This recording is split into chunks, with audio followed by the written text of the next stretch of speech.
Assalamualaikum warahmatullahi wabarakatuh. Perkenalkan, nama saya Feti Vera, NIM 877601641, Pratikum IPA di SD. Pada video kali ini kita akan membahas tentang modul 7 KP2, lensa, cermin, cembung, dan cermin cekung. Cermin dan lensa merupakan alat optik. Alat optik adalah alat yang prinsip kerjanya berdasarkan hukum-hukum pemantulan dan pembiasan cahaya. Kalau cermin, prinsip kerjanya berdasarkan hukum pemantulan cahaya. Sedangkan pada lensa, prinsip kerjanya berdasarkan hukum pembiasan cahaya. Berdasarkan kelengkungannya, cermin dan lensa dibedakan menjadi dua ya, yaitu cembung dan cekung. Cermin, cembung, dan cekung. Pada cermin cembung, kita akan membahas pengertiannya, sifat-sifat cermin, manfaatnya, rumus, dan contoh-contoh soal. Cermin cembung. Cermin cembung merupakan cermin yang memiliki bentuk yang lengkung, di mana permukaan cermin yang memantulkan cahaya melengkung keluar. Cermin cembung sendiri memiliki sifat divergen, yakni menyebarkan cahaya, sebab berkas cahaya yang datang dan mengenai permukaan cermin cembung akan dipantulkan kembali dari satu titik dan menyebar. Contohnya ada pada gambar berikut ya. Sifat-sifat bayangan pada cermin cembung. Sifat-sifat bayangan yang dibentuk oleh cermin cembung sebagai berikut. Yang pertama, maya.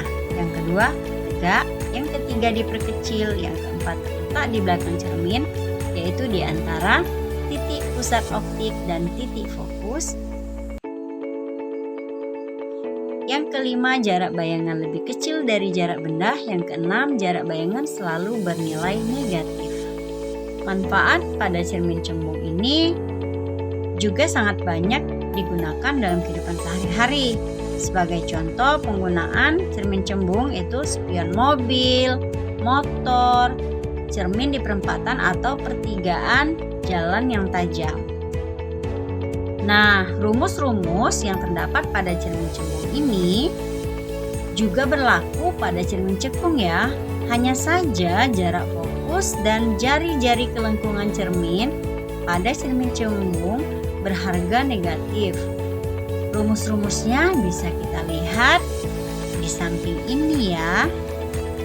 Untuk contoh soal pada cermin cembung, yaitu suatu benda diletakkan 4 cm di depan cermin cembung yang berfokus 6 cm.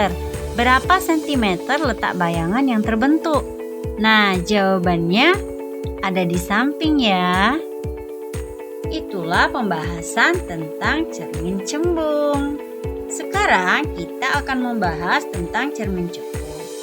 Mulai dari pengertian, sifat-sifat cermin cekung, manfaatnya, rumus, dan contoh-contoh soal.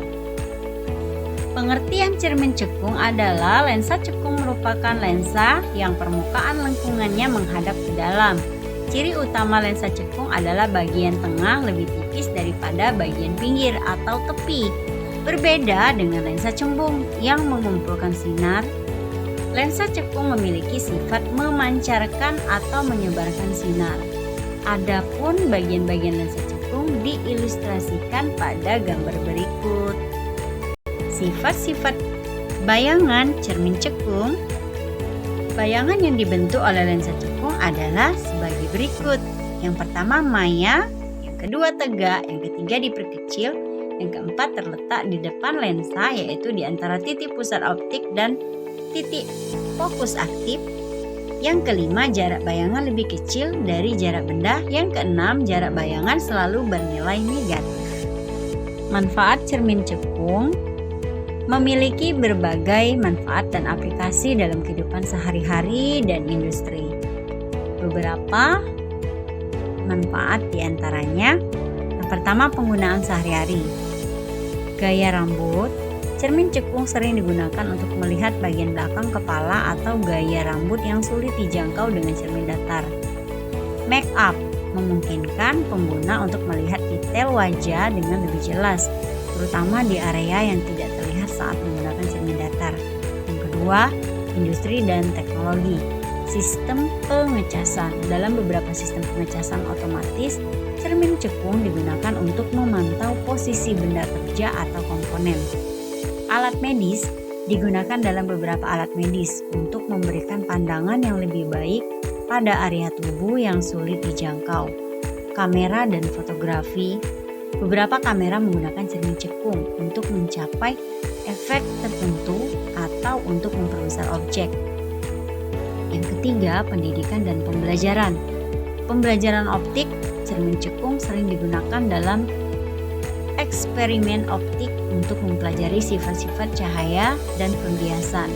Yang keempat, keamanan dan pengawasan. Pengawasan area terbatas, cermin cekung dapat digunakan dalam sistem pengawasan untuk memantau area yang sulit dijangkau oleh kamera langsung. Rumus-rumus yang terdapat pada cermin cekung juga berlaku pada cermin cembung. Hanya saja jarak fokus dan jari-jari kelengkungan cermin pada cermin cekung berharga positif. Rumus-rumusnya sebagai berikut, bisa kita lihat di samping ya. Contoh soal pada cermin cekung. Satu buah penghapus setinggi 1 cm berada di depan cermin cekung dengan titik fokus 2 cm. Apabila penghapus berada di jarak 3 cm, maka carilah jarak bayangan, pembesaran tinggi bayangan, dan sifat bayangan. Jawabannya ada di samping ya, bisa kita lihat bersama-sama. Nah, itulah pembahasan tentang cermin cembung dan cermin cekung. Semoga apa yang sudah saya jelaskan pada video kali ini bisa kita pelajari bersama-sama dan semoga bermanfaat. Terima kasih.